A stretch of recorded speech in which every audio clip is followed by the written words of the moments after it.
రైట్గా తెలంగాణ గాంధీ భవన్లో sir booth level ఏజెంట్లకు శిక్షణ కార్యక్రమం ప్రారంభమైంది. ఈ కార్యక్రమంలో టీపీసీసీ అధ్యక్షులు Mahesh Kumar Goud, AICC incharge Meenakshi Natarajan, AICC కార్యదర్శి సచిన్ సావంత్ తదితరులు పాల్గొన్నారు. టీపీసీసీ మాస్టర్ ట్రైనీలకు ఏఐసీసీ శిక్షణ విభాగం నుండి వచ్చినటువంటి నిష్ణాతులైనటువంటి ట్రైనర్లతో శిక్షణ ఇస్తున్నారు. ఏఐసీసీ శిక్షణ విభాగం నుండి కూడా వచ్చినటువంటి సౌరభ్, నిశాంత్, అనుషాలు కూడా ఇక్కడ మాస్టర్ ట్రైనీలకు శిక్షణ ఇస్తున్నారు. ఇక్కడ శిక్షణ తీసుకున్నటువంటి మాస్టర్ ట్రైనీలు నియోజకవర్గ బిఎల్ఏలకు శిక్షణను ఇవ్వనున్నారు. రైట్, ఇదే అంశానికి సంబంధించి మరిన్ని డీటెయిల్స్ అంశానికి మా కరెస్పాండెంట్ హరికృష్ణ సిద్ధంగా ఉన్నారు. హరికృష్ణ, గాంధీ భవన్లో సర్పై శిక్షణ శిబిరం ప్రారంభమైంది. ఈ యొక్క శిక్షణ శిబిరానికి పిసిసి అధ్యక్షుడు మహేష్ కుమార్ గౌడ్, అదేవిధంగా పార్టీ వ్యవహారాల incharge Meenakshi Natarajan, AICC secretary Sachin Sawant హాజరయ్యారు. అయితే ఏఐసీసీ ప్రత్యేకంగా ఢిల్లీ నుంచి ఈ యొక్క కార్యక్రమానికి ముగ్గురు మాస్టర్ ట్రైనీలను పంపడం జరిగింది.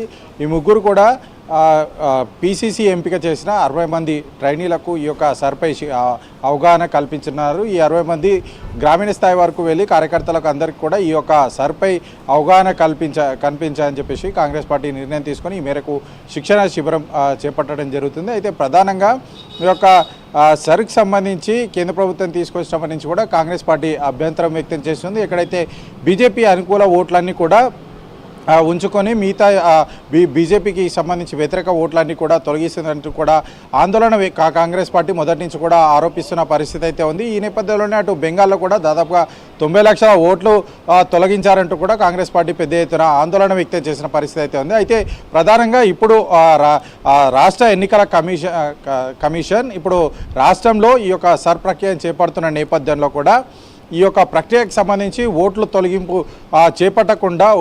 తొలగింపు చేపట్టకుండా ఖచ్చితంగా ఎవరైతే అర్హులు ఉంటారో ఆ అర్హులందరికీ కూడా ఓటు హక్కు వచ్చే విధంగా ఉండాలి, ఈ విధంగా జాబితా ఉండాలి. సో కాంగ్రెస్ పార్టీ మొత్తంగా కూడా ఇందుకోసం పనిచేయాలని చెప్పేసి కూడా భావించి ప్రత్యేకంగా ఈ యొక్క శిక్షణ శిబిరాన్ని అయితే చేపట్టడం జరుగుతుంది. అంతేకాకుండా ఇప్పటికే అటు ఎన్నికల కమిషన్ని కలిసి దాదాపుగా ఈ యొక్క ప్రక్రియ 6 నెలల్లో పూర్తి కావాల్సి ఉండగా ఈ యొక్క తెలంగాణలో దాదాపుగా ఇంకా 2.5 ఏళ్ళ సమయం ఉంది. కాబట్టి ఈ యొక్క ప్రక్రియను మొత్తంగా కూడా 2 సంవత్సరాల పాటు జరపాలని చెప్పేసి కూడా ఇప్పటికే కాంగ్రెస్ పార్టీ ఎన్నికల కమిషన్కి కూడా వినతి పత్రం సమర్పించడం జరిగింది. సో ఈ నేపథ్యంలోనే ఈ ప్రక్రియ రాష్ట్రంలో అమలవుతున్న నేపథ్యంలో కాంగ్రెస్ పార్టీ కార్యకర్తలంతా కూడా క్షేత్రస్థాయిలో ఈ యొక్క పర్యటించి ఎవరి అర్హులు ఎవరైతే ఉంటారో వారెవరి ఓటు కూడా తొలగించకుండా చూసుకోవాలని చెప్పేసి కాంగ్రెస్ పార్టీ నిర్ణయం తీసుకొని ఈ మేరకు ఈ యొక్క శిక్షణ శిబిరాన్ని ప్రారంభించడం జరిగింది. ఈ యొక్క శిబిరంలో ఈ యొక్క ప్రస్తుతం గాంధీ భవన్లో దాదాపుగా 60 మంది ఈ యొక్క శిక్షణ శిబిరంలో పాల్గొంటారు. వీరంతా కూడా ఇక్కడ శిక్షణ తీసుకొని సర్పై పూర్తి అవగాహన తీసుకొచ్చుకున్న తర్వాత వీరంతా కూడా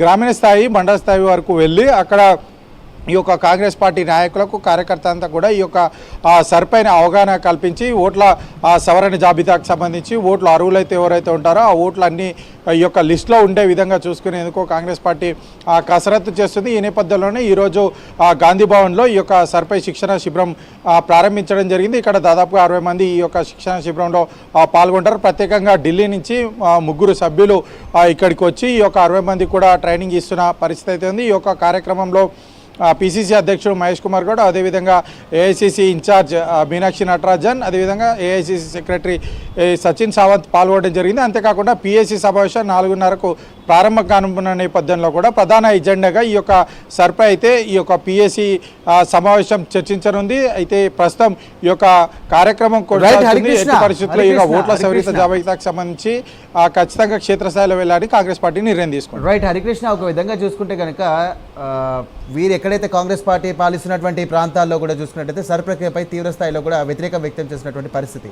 సో ఈ యొక్క సమావేశం ద్వారా తెలంగాణ రాష్ట్ర ప్రజలకు ఏ సంకేతాలు ఇచ్చే అవకాశం ఉంది? అంటే సరికి మేము వ్యతిరేకం కాదనే సంకేతం ఏమైనా ఇచ్చేదిందా, లేకుంటే సరికి పూర్తిగా మద్దతు ప్రకటించే అవకాశం ఏమైనా కనిపిస్తుందా ఈ యొక్క సమావేశాల ద్వారా? అయితే కేంద్ర ప్రభుత్వం ఏదైతే నిర్ణయం తీసుకొని ఈ యొక్క సర్ని ప్రవేశపెట్టిందో ఈ సర్ని మొదటి నుంచి కూడా కాంగ్రెస్ పార్టీ వ్యతిరేకిస్తుంది. ఎందుకంటే బీజేపీ అనుకూల ఓట్లన్నీ కూడా ఈ యొక్క లిస్టులో ఉంచి బీజేపీ వ్యతిరేక ఓట్లన్నీ కూడా తొలగిస్తున్నారని చెప్పేసి కాంగ్రెస్ పార్టీ మొదటి నుంచి కూడా ఆరోపిస్తున్న పరిస్థితి అయితే ఉంది. అయితే ప్రధానంగా ఈ యొక్క అంటే బీజేపీ పాలిత ప్రాంతాల్లో సంబంధించి ఎక్కడైతే బీజేపీ అధికారంలోకి రావాలని చెప్పేసి అనుకుంటుందో అక్కడ మొత్తంగా కూడా బీజేపీ ఓట్ బ్యాంకింగ్ మాత్రమే ఓటర్ల లిస్టులో ఉంటుంది. మిగతా అంటే బీజేపీ వ్యతిరేక ఓట్లు మాత్రం ఈ యొక్క లిస్టులో ఉంటలేదని చెప్పేసి కాంగ్రెస్ పార్టీ మొదటి నుంచి కూడా ఆరోపిస్తున్న పరిస్థితి. అయితే రాష్ట్రంలో ఈ ప్రక్రియ ప్రారంభమైన నేపథ్యంలో ఇప్పటికే దీన్ని అంటే హడావిడిగా చేయకుండా 6 నెలల్లో ఈ యొక్క ప్రక్రియ పూర్తి చేయాలని చెప్పేసి ఎన్నికల కమిషన్ భావిస్తుంది. కానీ 6 నెలల్లో కాదు, దాదాపుగా 2 సంవత్సరాల పాటు ఈ యొక్క ప్రక్రియ పూర్తిగా చేపట్టాలి. ఎందుకంటే 2.5 సంవత్సరాలు ఈ యొక్క తెలంగాణలో ఎన్నికలు ఉన్నాయి కాబట్టి ఈ యొక్క ప్రక్రియను 2 సంవత్సరాల్లో చేపట్టాలని చెప్పేసి కాంగ్రెస్ పార్టీ మొదటి నుంచి కూడా తమ డిమాండ్ అయితే వ్యక్తం చేస్తుంది. అయితే సర్ ప్రక్రియకు సంబంధించి ఓట్లు ఎట్టి పరిస్థితుల్లో కూడా అర్హులందరూ ఓట్లు ఉండాలని చెప్పేసి కూడా కాంగ్రెస్ పార్టీ ఈ విధంగా ముందుకెళ్లాలని చెప్పేసి కసరత్తు చేస్తుంది. ఇందులో భాగంగానే థ్యాంక్ యూ హరికృష్ణ.